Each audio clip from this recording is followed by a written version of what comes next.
fine too. Okay. So he says, I'm willing to sell it to you. And I go, okay. And he goes, 23 grand. 23,500. I went, it's on the high side, but I know the instrument. I want it. Fine. Done deal. I pull out my checkbook and start. He says, cash. And I go, no check? He goes, no, cash. I've had it for 2 years. You can't wait for the check to clear. No, the thing is he didn't want any paper. Oh, he didn't want to He record didn't want it. any Yeah. paper on Oh, it. gotcha. So I then had to go around the Arlington Guitar Show. This was Arlington Guitar Show a couple of years later. 25 grand. Well, I go up to all my friends who are guitar dealers and go, if I give you a check, how much will you cat? Yeah. So, 2 grand here and 3 grand there and 4 grand over there and I'm getting this wad of cash that I'm building up, and finally I got enough of a wad of cash to enter. Because originally it was like, okay, well I could give you a couple grand now and take it with me and then come back to Texas to hand you the rest. It was like, I got to come up with the money now because it was really a challenge to come up with money. But I managed to do it and carried away. But it was like he loaned it to me, basically trusted me with the instrument for like almost a year, but he needed solid cash to actually do the deal.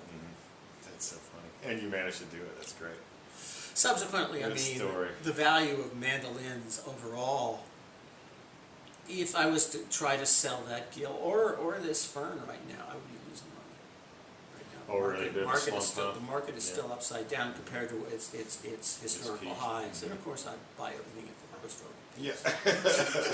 Well, just wait. I'll just wait till it gets more expensive, There you go. But Typically nothing but up. So.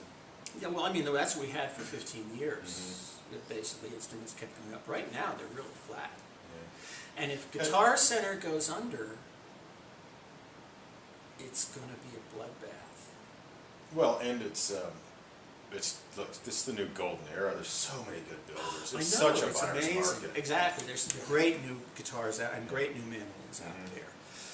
But if Guitar Center goes under, suddenly there's going to be multiple $1 million of new instruments going for pennies on the dollar.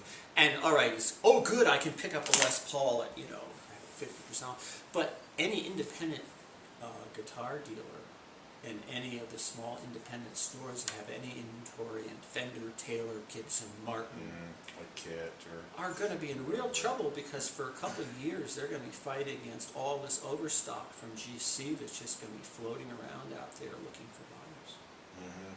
Well, who knows what would happen. So some people might try and snap up a good chunk and get their own thing going to Maybe replace. it's going to be so massive, and probably Guitar Center, if they go under, is going to use some sort of national bankruptcy service. Yeah, they'll do something. So and they'll how do much a of massive sale. how much of their inventory do they actually own? Don't they just maybe get a lot from the manufacturer? Well, that's yeah, not but fully paid? Well, yeah, they do a float thing, either 90 or 120 days of float, where but at that point it's considered their merchandise, and it doesn't belong to the manufacturers anymore. They can do with it what they will, and that they use factoring companies, to do the middleman. But yeah, Guitar Center. Well, I don't really see how they can survive. Let me do the polite wrap up and Okay, thank you yeah. so much for your time. I really do appreciate it. It's fun. Oh, yeah. Fun project for me. It's fun. But yeah, that one particularly is so special. I thought it'd be so cool to have it on my little project. So yeah, thanks again. I will stop it with that. And